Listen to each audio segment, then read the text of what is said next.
Hello, and welcome to the Alzheimer.tv News Bulletin, an initiative of the Mocha Clinic and Institute. This week, our team investigates a new saliva test that could help us diagnose Alzheimer's in the near future. And our team takes a closer look at cute little robotic animals that could bring more joy to patients suffering from Alzheimer's.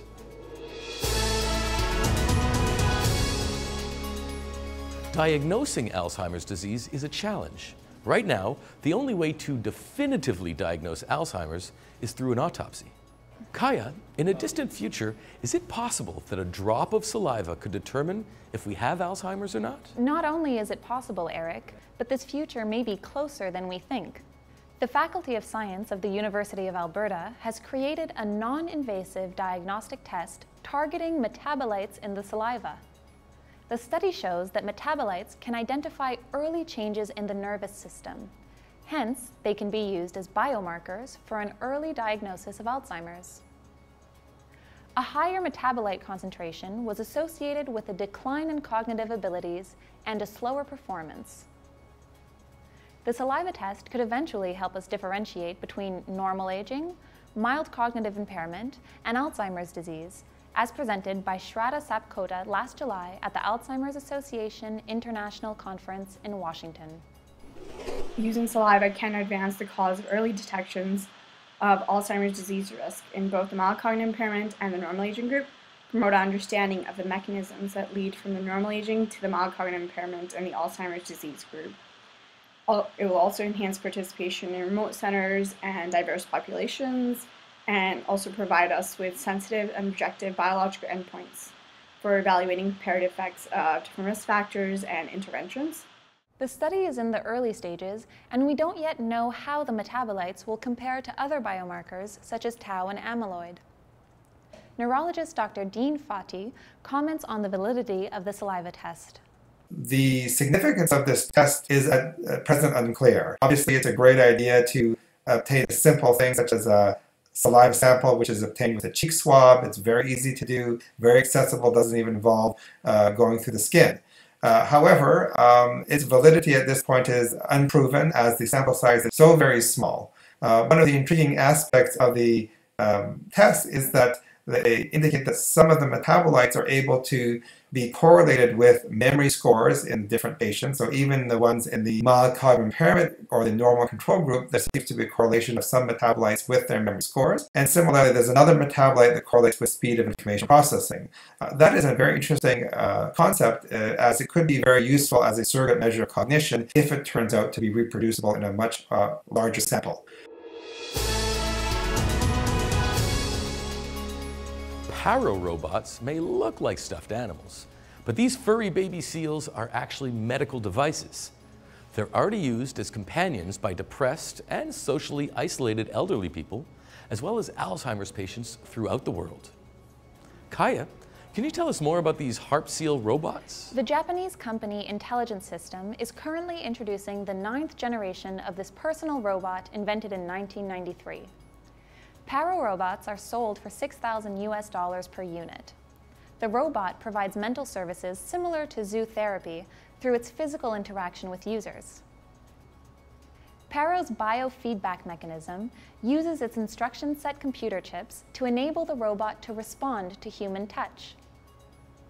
Paro has light sensors providing simple stereo vision, microphones for speech recognition, and sound localization, and a whole body tactile, posture, and temperature sensor. It seems that physical interaction is the key to stimulate brain activity in patients. According to its inventor, Dr. Takanori Shibata, Paro stimulates humans by its weight, texture, temperature, and vibration, as well as through visual and auditory information.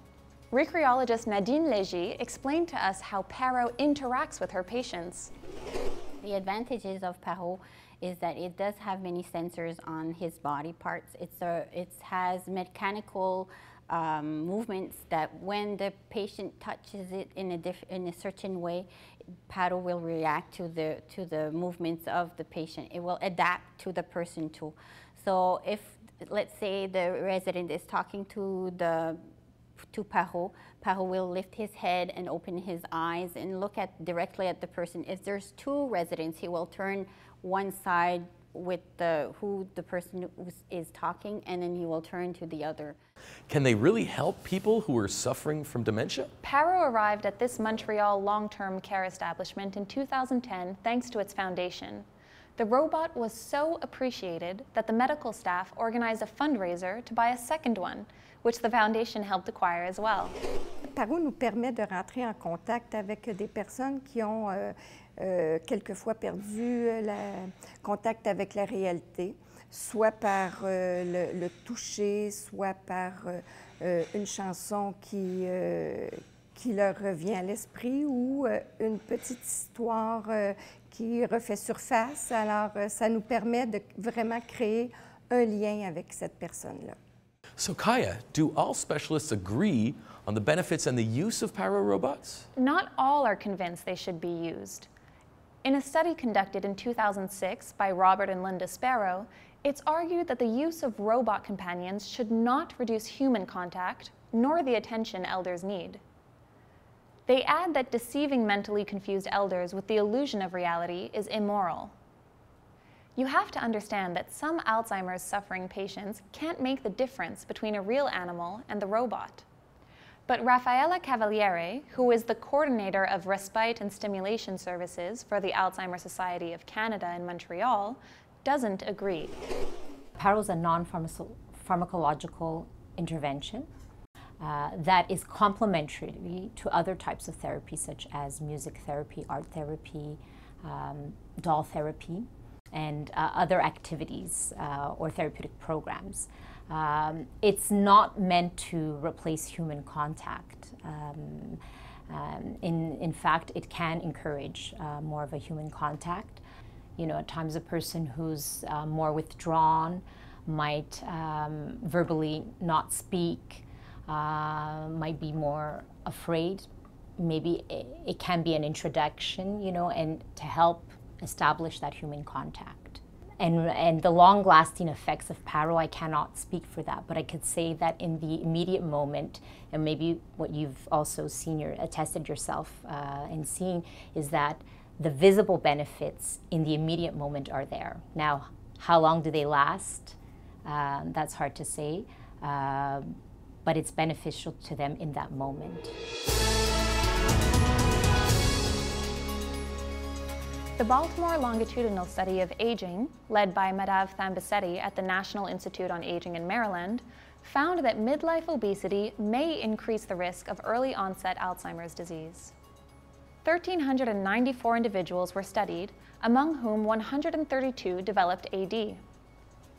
The data showed a strong link between higher BMI at age 50 and an earlier onset of AD.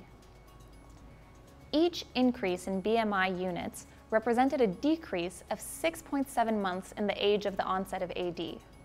A higher BMI was found to significantly increase neurofibrillary tangles for Alzheimer's disease. Individuals with a higher BMI also showed an amyloid plaque deposition in the right and left precuneus regions of the brain that was very close to being significant. This study maintains that the adoption of a healthy lifestyle can reduce the age of the onset of AD, thus decreasing its worldwide prevalence and its economic impact on society. A team of researchers led by James Timmins at King's College in London was able to use the expression of RNA as a biomarker. RNA from tissues such as muscle, brain, and skin cells are a reliable predictor of age-related diseases.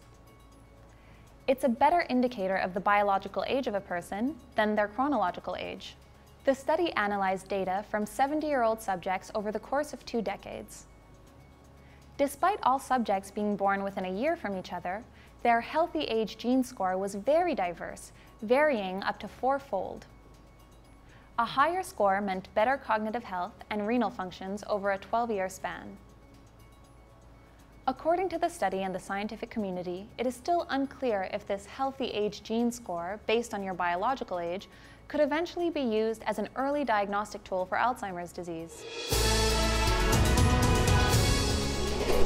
The Italian longitudinal study on aging suggests that cognitively normal older adults should drink 1 or 2 cups of coffee per day to reduce the rate of incidence of mild cognitive impairment. The study also indicates that those individuals who never or rarely consumed coffee and those who increased their coffee consumption habits had a higher risk of developing MCI. The study found that if you increase your coffee intake by 1 cup per day, you have a 2-time higher risk of mild cognitive impairment compared to decreasing intake by 1 cup per day. You have 1.5 times higher risks of mild cognitive impairment compared to people who kept their coffee intake at the same level. Caffeine may have protective effects due to activation of adenosine A2A receptors.